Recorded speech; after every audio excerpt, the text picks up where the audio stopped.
Yo, YouTube, what's up, man? It's your boy, Robe, aka Dagger.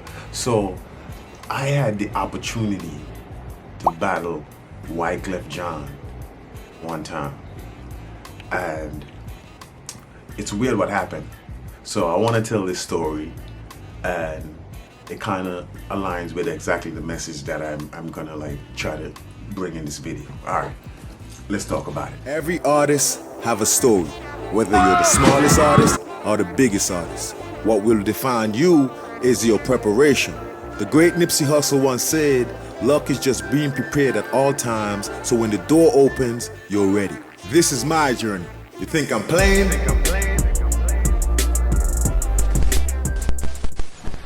What's up, YouTube? Welcome back to the channel. It's your boy, Robe, aka Dagger, or Dagger if you prefer, but I like Robe. So I had the opportunity to battle Wyclef Jean one time, right? And this happened probably back around maybe 06 or 07. I'm not too sure, one of those years, but I don't want to say the wrong years, you know what I mean? But this happened around the time when I was shopping around my demo tape, trying to really get on a record label or something, get some kind of promotion. And being from a small island, one of the only ways for small island artists to get any kind of recognition is try to be on a big festival when they have big celebrities coming in. So at this particular time, Wyclef was coming in. We promised the people at St. Kitts that we was gonna come out for the St. Kitts Music Festival. So when he came in, this dude that we knew was his liaison officer, so he gave us all the times and everything. I told this story before on one of my platforms, but it's been a while, so I think the story need a little bit of refreshing, revamping, get it going again. But anyways, right? A friend of ours was Wyclef's liaison officer, so he gave us all the information that we needed so we could go and try to meet him or something. So we were trying to shop around my demo. Now, mind you, this is 06, where demo tapes and stuff is still a thing. You know what I'm saying? People still trying to give out. I don't think streaming or anything was around at the time. But anyways, right? So we get the information that he was going to be at the St. Kitts Marriott at this time because he got to go to the show venue to do his sound check. So me and my homeboy rushed over there, demo tapes and everything. So we come through, we go in the Marriott lobby, we just looking around, and we see him walking out with a few of his entourage, and we roll upon him, demo in hand, and we was like, yo, Clef, what's good, man? Gave him the demo tape and stuff, and he was like, what the hell am I gonna do with this? You know what I'm saying? He went superstar on us, man. And here's the thing that you gotta know. A lot of times when you do meet a big celebrity person, they don't really take your demo tape and all that stuff and go listen to it and all that. That's they don't care about that, honestly. That's in my experience. Anybody that I've met, they never cared about any damn demo tape. But anyways, or any music, they just really will just hang out, actually. But anyways, right? He gives the demo tape to a lady who was with him, and he's like, all right, guys, man, nice to meet you, man, blah, blah, blah. Gave us daps. And he was, trying to get to the venue to do the show, sound check. So the guy who had brought us there was like, man, come on, man, don't let him get away so easy, man. Pursue him. So we pursued him, and what we did was we just went into his entourage and acted like we're with him. So we're driving to the venue with him, and we just roll in the venue with him and everything, and then he goes to the stage and starts to do his sound check.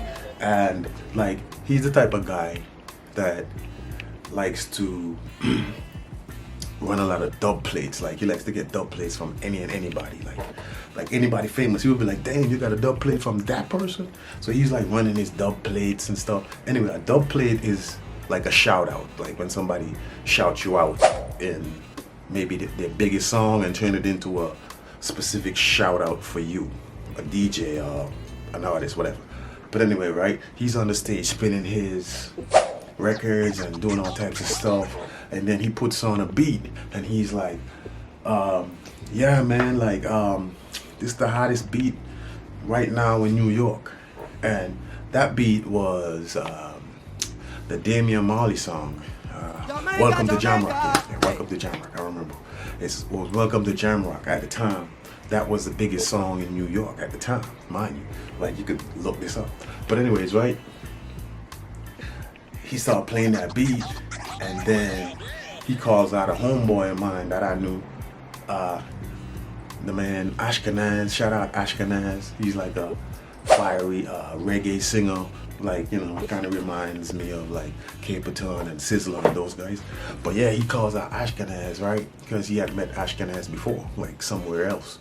And he's like, yeah, my man, like, you know, rip this beat up. Ashkenaz was like, nah, that beat too slow. Because the Welcome to Jamrock beat was a very slow beat. You know what I mean? It was like a very slow beat. I can't remember the beat right now off the top, but it was a slow beat. Then this other dude who was there tried to take the mic to go on the mic and started choking on his freestyle. He was like choking on his freestyle. And Clef was like, man, get out of here, man. Go do some push-ups over here, man. Go do some push-ups and then come back. And then I was there and I was like, let me touch it up. Clef was like, all right, yeah, you touch it. So I jumped on the mic, and mind you, I'm the only one that starts really kicking the flow on the mic. And the way I was approaching it was, I'm just gonna do what we usually do in the basement. We just like be kicking freestyles and saying crazy shit. We don't really mean anything by it, or we don't really mean like, you know, we're dissing you specifically, but we just be saying crazy shit off the top of the head. And this is all off the top of the head, like how, you know what I'm saying, this ain't no written. So the first couple of lines that I said, Clef was like, oh really, this dude trying to diss me? Nah. Round one, fight. And he just came on the mic and started going ham. Now, when he came on the mic and he started just saying things, you know what I'm saying? He started saying things like, he was like trying to kind of insinuate that you're rapping like your country is hardcore. Your country ain't that hardcore. You know, I gotta wear bike helmets. I can't find no good weed to smoke. Oh, stuff like that. So I'm like, oh shit, this dude really going ham on me, man. Now, I'm just in this position, right? I'm just thinking like a fan. Like, damn, I'm a fan of this guy. Like, I don't wanna like try to disrespect him on the mic. And mind you, this is Wyclef Jean. This guy is like the GOAT. This guy is one of the greats of all times, like in the world. You know what I mean? So he's just like spilling, and he's a master at the craft. Like, he ain't no drummer. Like, he's a master. Like he knows how to like entertain. He knows how to like just say certain things to get a reaction. I'm not there yet. I'm just like this young guy, a rookie in the game, trying to like rap in front of the GOAT. But the GOAT took it personal, and the GOAT started going at me. And now I'm in the position like, dang, do I go at the GOAT, or should I just like chill out? Now, I'm not like a coward, so I'm like, screw this, I'm going at the GOAT. So I just like, Round two, fight. like started saying back shit to him. And like I'm putting him in a position where like, to make him feel soft. That was my only comeback. I was like, I gotta make him feel like he's soft. He's like a soft rapper.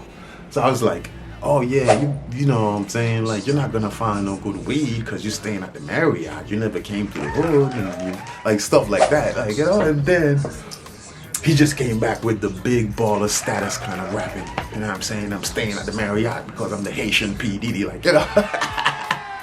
And that was a knockout punch right there. Like, from when he came with that, it was over. It was over. But you know what I learned from that moment was that you have to be ready. You know what I mean?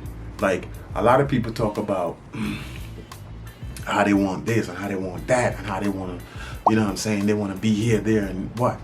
But if that moment really came to you right then and there, the moment, you know, when Eminem said you only get one shot, do not miss your chance to blow, you know what I mean? Like, for me personally, I don't know if that was my opportunity to blow, because get this, after the little battle we had, we started talking, and he's like, I'm telling him like, yeah, I'm trying to get on and what's not, and he was like, man, I meet rappers like you every single day, dope, spit good freestyle, good, but you gotta put your work in. I was in the Bronx or Brooklyn, wherever, in basement with Jamaicans, and like, that's what he told me. So, you know, I just took that advice, like, oh, I got to put the work in. I got to go really, really dig and, you know, come up with some good material. You know what I mean? And he did take a listen to my demo, but my demo was trash, so he didn't even he didn't even mess with that. So, but the thing is, you have to be ready, man. You have to be ready for when that moment comes, that ultimate moment, that moment that you've been waiting for all your life. You have to be ready, and you got to capitalize on that moment. You know what I mean? So today's video is all about just really just being ready.